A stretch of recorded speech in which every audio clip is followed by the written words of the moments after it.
In this week's video, we will be looking at the collaboration between Pinter and Guinness through which they have produced the Dublin Porter. I had actually already purchased one of these beer kits from Pinter, and then it was sometime shortly after that that they released a 50% off code and free post and package for £12.50. So I couldn't resist at the time and bought a second pack.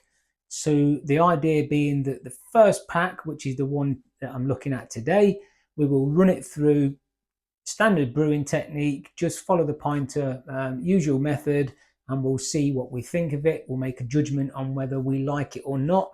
And then following up on this, sometime in the near future, I will take the second Dublin Porter and I will increase the ABV by adding some liquid malt extract, used basically as a beer enhancer to give it more body, raise the ABV hopefully to maybe 4.5–5%, and perhaps give it a bit more, maybe a bit more flavour, a little bit more complexity. We'll see how it works out. And to finish that off, I am going to inject it with nitro. So it will be the first time that I have produced a nitro stout, if you like, or a nitro porter in this instance. And we'll see how the nitro converts to the Pinter. We'll see what a nitro pour looks like, and we'll see if that's something that we should experiment further with moving into the future. For this brew, Pinter recommends 6 days fermentation and 4 days conditioning. I'm going to add 2 days to both of them, giving us 8 days fermentation and 6 days conditioning. That has now gone through the process. The brew is complete and the porter is ready to pour a little glass, get it in the kitchen and see what we think. Okay, so here it is. It looks very impressive. You know, it's got a real depth of colour to it. The head looks nice and creamy. The head's got that colour in it, so it's got that effect as if it would be, you know, silky and creamy. But the truth is, of course, with this being CO2 and not nitro, it's not likely to have that, you know, real slick, silky mouthfeel to it. But nonetheless, it does look decent. You know, the head on it looks fine. Whilst this does look really dark in colour, this porter is not really to be compared with the draft Guinness. If you look at this in a good light and shine light through this, it's actually a real deep ruby red.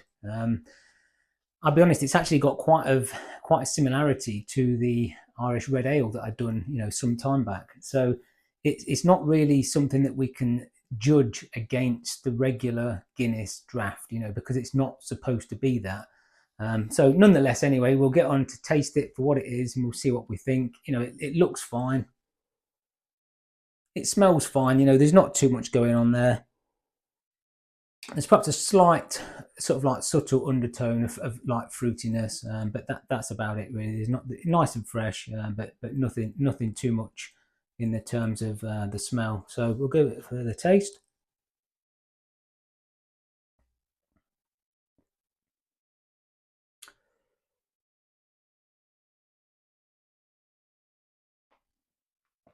Right then, what would I say about this? First off, you all know it's 3.8%.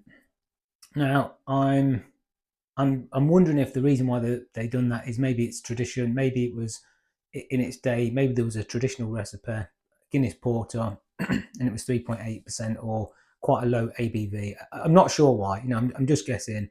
I would say that most modern porters tend to have elevated ABVs, you know, maybe 5 or even 6% would be more common. But for what reason they chose 3.8 for this, I don't know, to be honest. I personally would have preferred it probably a bit stronger. But nonetheless, I mean, they've gone with that. So, you know, that's where we're at. Now, the flavour of this is not like the Guinness stout. You know, it's not like the draft Guinness at all. I mean, I mentioned it earlier, but this actually reminds me, it's got a real similarity to the Irish red ale that I brewed from the extract kit when I wrote it down. I mean, I actually made that a bit too concentrated, but to me, this is much more similar to the Irish red ale than it would be to like a traditional stout if you were to make that comparison.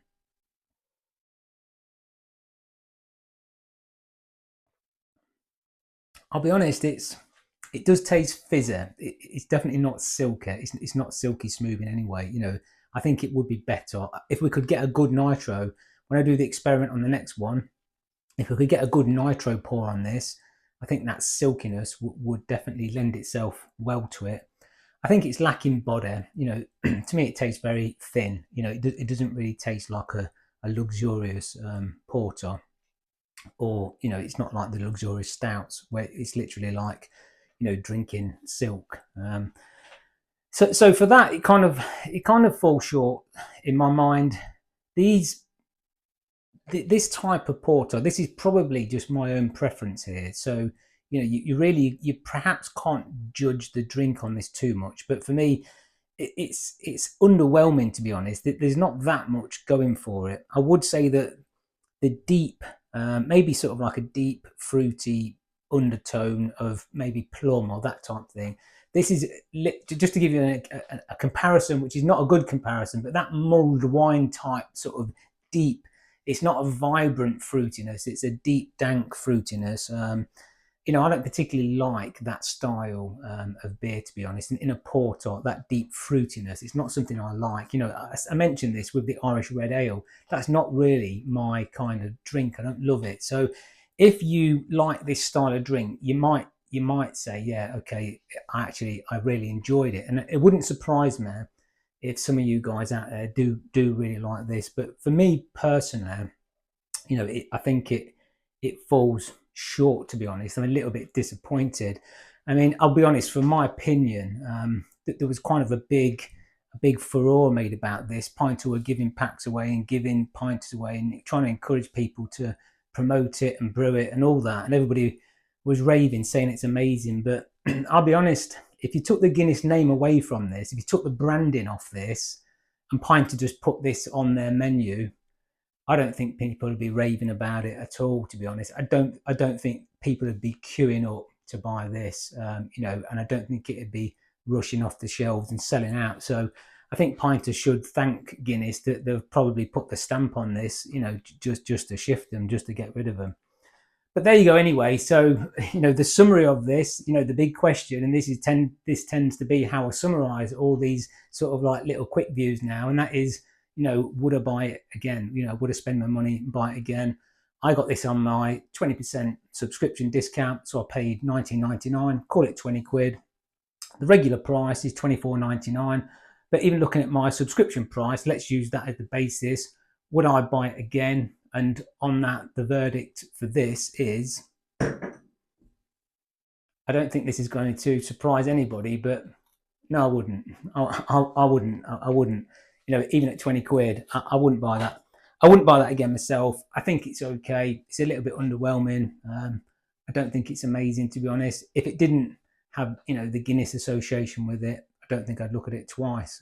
You know, and if you were to compare this with the Irish red ale, which you can knock that Irish red ale out, you know, with the big Mangrove Jack's 40 pint kit broken down, to be honest, it was on a par with this. And, you know, that was cheap as chips. Like, you know, this in comparison is like 3 times the price at least. So for me personally, no, I wouldn't buy this again. But there you go. I would recommend anybody try it once. You know, try it once to see what you think. You might love it. I will be interested to see the rerun of this. You know, I think it'll be interesting. Get some liquid malt in it, get some body in it, inject it with nitro, get it up to maybe 5%. You know, I think I can actually turn this into it's sort of like a decent drink, something that I enjoy. But in its current format, then I think I would pass. So that's it. There you go. That's the conclusion for today's video.